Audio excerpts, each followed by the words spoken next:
वे रोज सुबह उठकर कार्तिक नहाती थी। यमुना के जी में नहाकर रोज सोने के आंवले का दान करती थी। उसके बेटे व बहू को अच्छा नहीं लगता था। उन्होंने कहा कि ये तो सारा सोना खत्म कर देगी। तो बेटे ने कहा, अम्मा तुम चांदी के आंवले का दान किया करो। फिर सोचा कि चांदी भी खत्म हो जाएगी। अरे चालू है वो, उसको हाथ में लो तभी बोलते। सारा सोना खत्म हो जाएगा। तो बेटे ने कहा कि अम्मा तुम चांदी सोना सारा खत्म कर दोगी। तो बेटे ने कहा, अम्मा तुम चांदी की आंवले का दान किया करो। फिर सोचा कि चांदी भी खत्म हो जाएगी। फिर सोचा कि लोहे का करवाएं, लोहा भी खत्म हो जाएगा। लोहा भी खत्म हो जाएगा। फिर तांबे के करवाए जाए तो तांबा भी खत्म हो जाएगा। फिर बेटे ने मिट्टी के आंवले का पुण्य कराए। यह भी सोचा कि मिट्टी भी खत्म हो जाएगी। इसके बाद बुढ़िया को उन्होंने घर से बाहर निकाल दिया।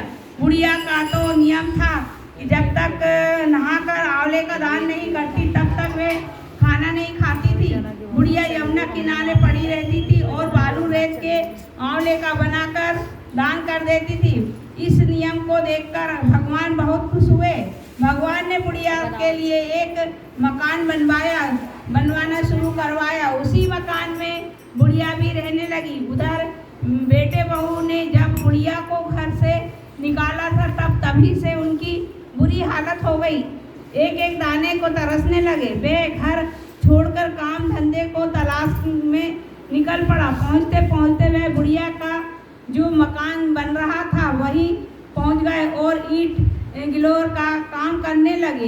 एक दिन दोपहर के समय बुढ़िया को नहलाने के लिए बहू को जो बेलदारी बनी थी वो कहने लगी कि लाओ अम्मा मैं तुम्हारे कमर पर साबुन लगा देती हूँ, पीठ मल देती हूँ। बहू बुढ़िया की कमर मलने लगी।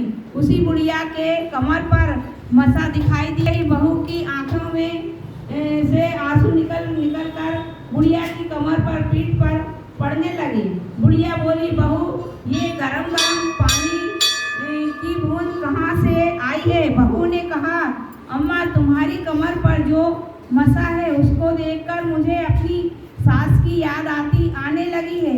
इसी से मेरी आंखों में आंसू गिरने लगे हैं। ऐसा ही मसा मेरी सास की पीठ पर था। बुढ़िया बोली, कहाँ गई तेरी सास? बहू ने सारी बातें बता दी कि किस किस के बात पर हमने अपनी सास को घर से बाहर निकाला था। तब सास ने समझा कि यह मेरी ही बहू है। तब सास ने कहा कि बहू तेरी करनी तेरे साथ आगे आई है जो मेरी करनी मेरे आगे आई। उसी दिन से बेटे बहू बुढ़िया के साथ रहने लगे। भगवान ने जैसी बुढ़िया पर कृपा करी सभी पर कृपा करना। बुढ़िया मरने के बाद स्वर्ग को गई। बोलो श्री कृष्ण भगवान की जय।